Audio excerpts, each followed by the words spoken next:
we are fired up because we get the opportunity. If you watch Forged in Fire, been around for 11 seasons, wildly popular on the History Channel, and Doug Marcaida is joining us on the show today. Doug, welcome to the Rick Burgess Show. How are you, buddy? I'm doing great. Hello, everyone. Thank you for having me. All right, so right now, do you have anything that you could kill all of us with right now at this any moment? My hands. Yes. No, my smile. My look. I don't know. Anything you kill. So we want to talk, and we will talk about it, and I have been talking about it already today. You're coming to the Birmingham, Alabama area, which is our home market, Kramabit Unleashed on August 8th and 9th. And that's going to be at Around the World Martial Arts on Main Street in Gardendale, coming up for 2 big days. And you can register and get tickets to that by going to KramabitUnleashed.com. For those out there like myself, when I first heard about this, what is Kramabit? What is this? Okay. So a karambit, as seen here, is a curved knife that is very primal when you look at this curved blade, right? Oh, yeah. The reason why people don't really understand it is because of the curvature of the blade and why it's being held underhanded. But to me, what really makes this unique is the ring that you have here, is that I can open my hands. I can wave, I can flail with this, I can move it different ways, I can release and just work it different ways and different handles. So the karambit to me is just a very dramatic fidget tool that's sharp in my hands. I call it like the exclamation point of your end of your sentence. Your sentence could be a fighting technique, and there's your exclamation point with the use of it. Wow. But to me, it's just the way, it's a way of movement. It's a way of how it's supposed to make you feel when you're moving it. Personally, that's how I view and why I'm in love with the karambit. Yeah, and you do love the karambit because it can kill, right? I mean, keep everyone alive. KEAL. Yeah, right. That's right. That's right. So, and I noticed, and I know you're doing more with it than just self-defense, but I noticed one thing that people do get wrong with knives, and I was even taught this very, in a very basic manner, growing up around, different kinds of knives, because our family, big outdoors people, hunting, fishing, but also with defense. And I was always told, you don't hold it in your hand for slicing. It's for stabbing. If you had to defend yourself, and you want to hold it like you're talking about. And a lot of times people put the rough part of the blade toward their body. I noticed every time you were using even the karambit, you had the sharp part of it away from your body, so nobody could just turn it on you. And you're stabbing, not really slicing, aren't you? Oh, we do everything. Yeah. You see, with the karambit, it's actually versatile because for range, because it's a close quarter. Look how close it is to my body. But if I need range on someone, I can flail it. And the flailing part is where you get your power, right? Okay. So you have impact in there. Now, some karambits are double-edged, but this one's single-edged. So I can cut with the single edge, but I can also flail with the portion here. But I can slash with it this way. I see. And I can poke.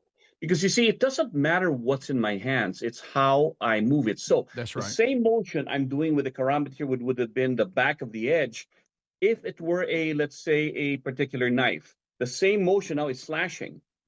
Here it will be slashing. If I poke this way, this way would also jab that way. So it's really the same motion I do with my hand, regardless if it's a karambit, regardless if it's a knife held this way or the other way, it's all the same. If it's a stick, I would be able, or a tomahawk for that.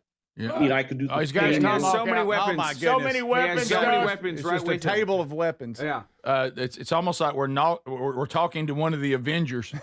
All right. So no, Doug, these are a table of tools. Yeah. I am the weapon. So Doug, how did you get involved with Forged in Fire? How did this happen?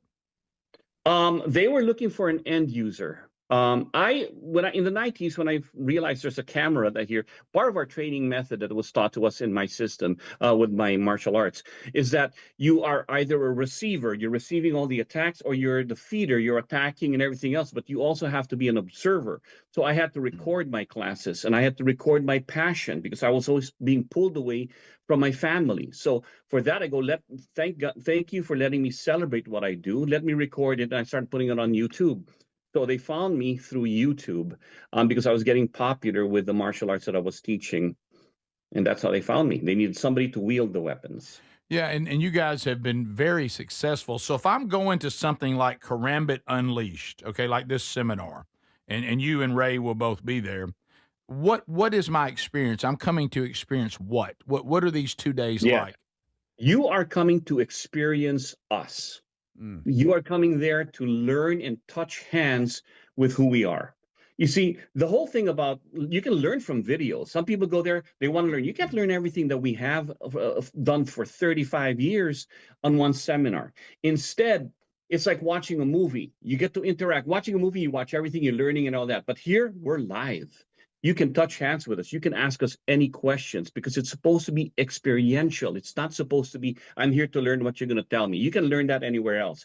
We touch hands, you ask the questions, whatever you want, and it's all based on that one-to-one thing with everyone. We're all one mind, but we're interactive. And that's what I push people to go. Like, I'll walk up to you, goes like, ask a question. You ask, see how I move? Ask me because I'm here. You can't do that with videos. You can't do that with books. So really enjoy and take advantage of the fact that we are here in front of you.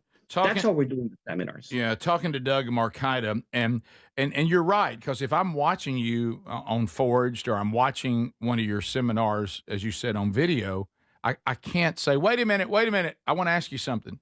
Now show me that again. And in this environment, you get that extra touch. Exactly. And that's what we wanted to do this. This whole thing with Kramabit Unleashed was basically I'm at the stage of my life where I have to leave everything behind. I'm getting older and I don't know how much longer I've got in this world, but now I want to leave behind what made me shines for some other people to pick up. The Kramabit was one of them. And when I decided to do this, I like, oh my gosh, I got to leave it behind, but I got to leave it behind when I can still move. So not only am I leaving behind that made me shine in my passion for the Quran, because I do other blades and other weapons and everything, but this one particular made me really get recognized. So I said, let me also bring with me an instructor who inspired me, Ray Donaldo. When I first started this as a beginner, I was looking for someone who could just wow me, and I found Ray, the king of Quran, he was known then. And I'm like, I'm going to continue this docuseries, this legacy series, but I'm also going to bring with me the very man who inspired me and let me up my game simply by watching him. Well, if you want to find out more about this and you want to be there in person, Birmingham, Alabama, it's coming August 8th and 9th, KramabitUnleashed.com. Go there right now. There's all sorts of packages about, getting 1 day, 2 days. If you want the whole weekend, obviously you go with the 2 days. But Kramabit, and that's Karambit,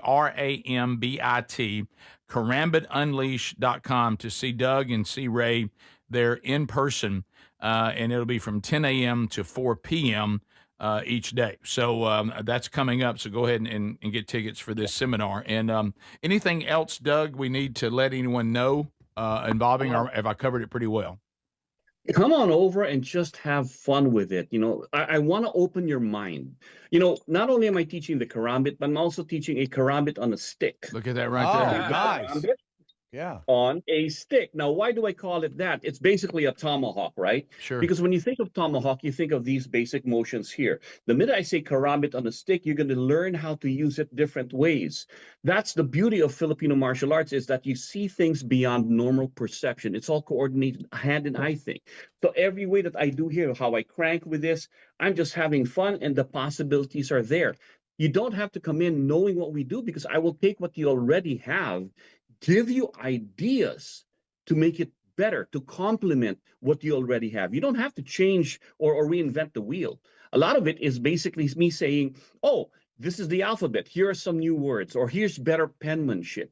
Oh, you know how to spell dog, D-O-G. Do you know that if you spelled it as G-O-D, it's God, or O-G-D is different way? So I'm already taking what you have and complementing what we bring into it. Make you think outside of the box, if not destroy the box. So not just physical, we're talking mental. And then you answer my other question. So this is all based on Filipino martial arts?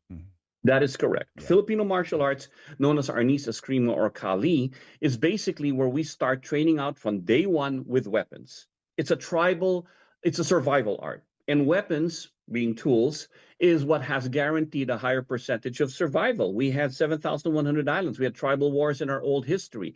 So what happens? You have one tribe trying to kickbox, empty hand grapple, and you have one guy with a machete on the other side. He goes, well, we'll fight tomorrow. Use a machete. It's better against punches and kicks, and you survive will teach you more. That's basically what it is, right? I mean, there's never, ever been battles with 2,000 people grappling, kickboxing, and everything. Somebody always ruins the party by showing up with a knife. There you go. Well, Doug, thank you so much for taking time with us. I know you got a lot of demand on your time, and we wanted to hear from you to get people out for this event.